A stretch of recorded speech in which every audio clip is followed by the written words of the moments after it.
Hello, this is Dr. Kamani, licensed clinical psychologist, and this video is titled, Are You Kidding Me? For Black Women in Toxic Jobs. So I'm thinking about one of my sister friends, and when something is so ridiculous, she says, Are you kidding me? So I just want to just talk to you a little bit in relation to experiences that I had at my toxic job. And I talked to you all before about that leaving a toxic job is generally a progression. So generally, you don't just wake up one day and say, I'm out of here, even though you want to, even though deep down you want to say that. But many times it's a progression. And so the progression is many times informed by fear that we want to go, but we may be fearful of going because of particularly money, because of bills and being able to pay our bills. So I want to be able to come on and just share with you my own progression because you may be on a similar progression, but you may not be tracking it. Okay. So maybe it might be helpful to start tracking the progression. And I would just say the progression of ridiculousness. So it just becomes so ridiculous, each thing. So when I just write down my notes about these situations, again, these are just like itsy bitsy pieces of just the ridiculousness that I experienced. So I've talked about my experiences more at length in videos that Stephanie Perry did with me, Black Women Leaving Toxic Jobs, and Glam Mazzini also interviewed me about the toxic job in relation to, I think she said, take this job and shove it. So again, I talk about my journey in terms of how I got to the point of resigning.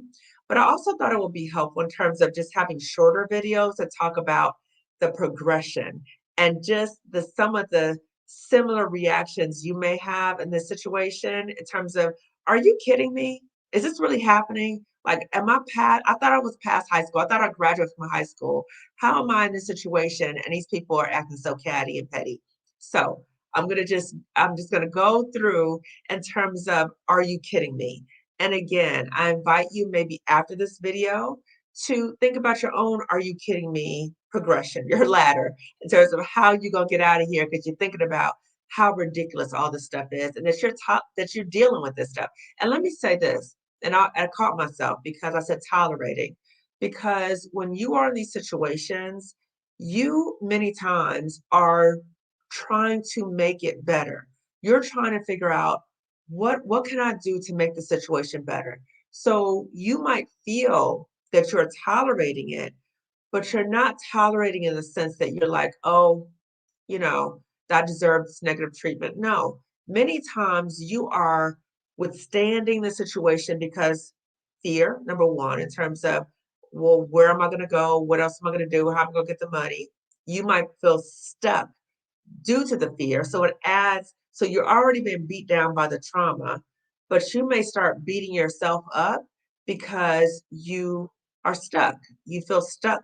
You feel like you can't leave. So you might start beating yourself up. So in my videos, I try to model for you loving kindness for yourself because I know for so long I was so stuck by fear, even though I dreaded going to that place. The thought of it made me sick. And it got to the point where I was like, I have to get out of here. And I've talked about like the pinnacle of that experience. So I knew I had to resign. I just had to get up the energy. So again, my videos are to share with you my own healing journey. And part of my healing journey is to talk about it.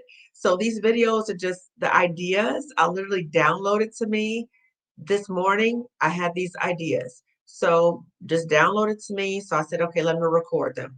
So the Are You Kidding Me? So I'm just going to share with you this progression of the Are You Kidding Me so that you can come up with your Are You Kidding Me ladder too. Okay. So just the progression. So number one for me, um, this person who I talked about in my videos was a workplace bully. And there had been a lawsuit against her, and the lawsuit was settled. So the organization had to pay out. And again, I work for a school district. And this woman was promoted to be over a division that supported the well being of children and families. Are you kidding me? I had that moment like, Are you kidding me? Like, I could not believe she got promoted. But that's the "Are you kidding me" moment. And I have notes. Okay. Just again, these are the itsy bitsy parts. Number two, what I notice, and you may notice this at your job too, where positions are created for people within the in group or within the clique. And so I absolutely saw that, how positions were created for these in group people. And one of the people was a friend of the workplace bully, and I guess they call themselves neighbors or whatever.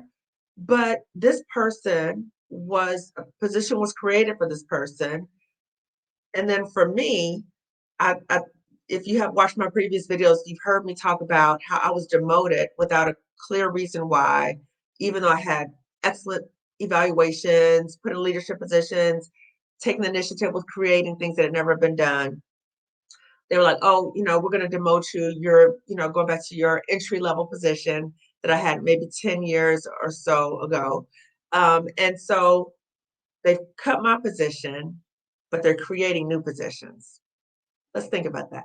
They're creating new positions for whom? So that might be your situation too. So they do that, and then they tell me that, okay, we're going to demote you to your entry level position, but and they had closed that position when I had promoted.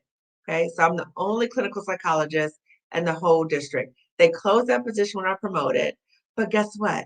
They opened it back up to demote me. Okay, so they demoted me, opened up the position, and then they told me, you know what, we're going to open this position temporarily, but it may be for like 2 years or so, and then we're going to close it again, and you would have had to find a new position. If not, you'll be laid off. So, I forgot this too. Then they said, but maybe try to get a grant to fund your position.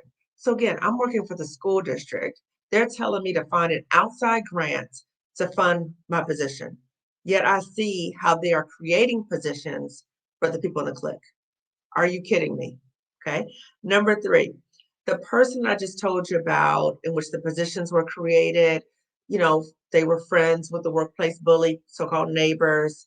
So this person, when I first started working at the district, um, I was asked to consult with this person because they had a hard time with their cases. So, in terms of consultation, I would consult with this person. And when I would consult with the person, it was like this, that deer in the headlights look, like the person just looks lost. So, the person will look lost. Now, keep that in mind. This is the same person that positions were created for this person. This is the same person. Positions were created, and then they eventually promoted to the point where they were over the whole unit. And I had to then go to this person for stuff. Are you kidding me? Another one. 3 Black women administrators are in a meeting with the workplace bully and this other person I just told you about. They're in a meeting with these people, and the bully, the workplace bully, says to this person, her buddy, um, you know, I really think that our staff should take writing classes. So in terms of like understanding a topic sentence and supporting comments and how to craft a paragraph. So they're saying this about the 3 Black women administrators who are right there in the meeting. So they're talking about them, about their writing. And keep in mind, the workplace bully and her friend, English is not their first language, but they're saying this to 3 Black women. Let that just sink in. Okay. Are you kidding me? Another example. Um, I had a supervisor, and you will notice this too, probably in your toxic work environment, because something you can notice in a toxic work environment is a lot of gossiping. So there is so much gossiping in this workplace. And so I'm in a meeting with the supervisor. She is telling me the personal business about someone she supervises, like really personal things that I'm sure that this woman would not want me to know. Sharing this person's like, and then as soon as she finishes, she says, You just don't know what people are going through, like in their home life. You're not going through anything at home, are you? And I'm thinking to myself, even if I was, do you think I would ever tell you? You were just gossiping about this woman, and you're gonna smile on her face in a few minutes, but you telling me all her personal business. Okay. Are you kidding me? So again, the ridiculousness, right? So I'm showing you all the ridiculousness.